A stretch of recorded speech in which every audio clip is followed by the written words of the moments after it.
Sultan Berzel, een 19-jarige jongeman uit Maastricht, is wellicht omgekomen in Bagdad bij een zelfmoordaanslag.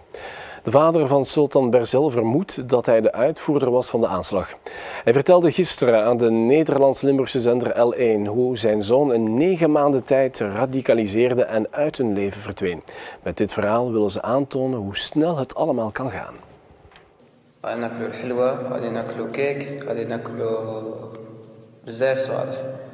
Hij is mijn diamant, weet je wel. Of nog meer dan diamant. Het is mujahid fi sabilillah, in de naam van God. Hij is daar naartoe gegaan om die mensen te helpen.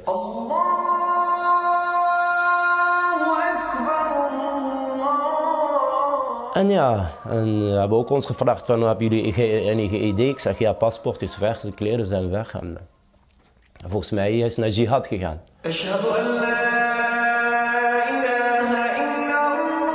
En toen belt hij op van Syrië, zegt hij, papa, ik ben in Raqqa, dus in Syrië. Ik zeg, wat? Het verhaal van Sultan Berzel begint in oktober van vorig jaar.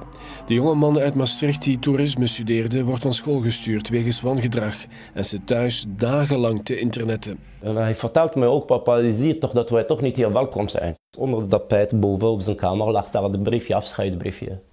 Van, als jullie die briefje hebben gelezen, dan zit ik in Syrië, of dan ben ik al weg, al lang ver weg. Sultan Berzel radicaliseerde razendsnel in Syrië. Waarom hij uiteindelijk in Irak terecht kwam, is onduidelijk. Intussen hield hij wel af en toe contact met zijn vader tot 2 weken geleden. Het werd een uitzonderlijk lang telefoongesprek, de laatste keer wellicht. Dus hij wil met mij echt zoveel mogelijk praten door de telefoon.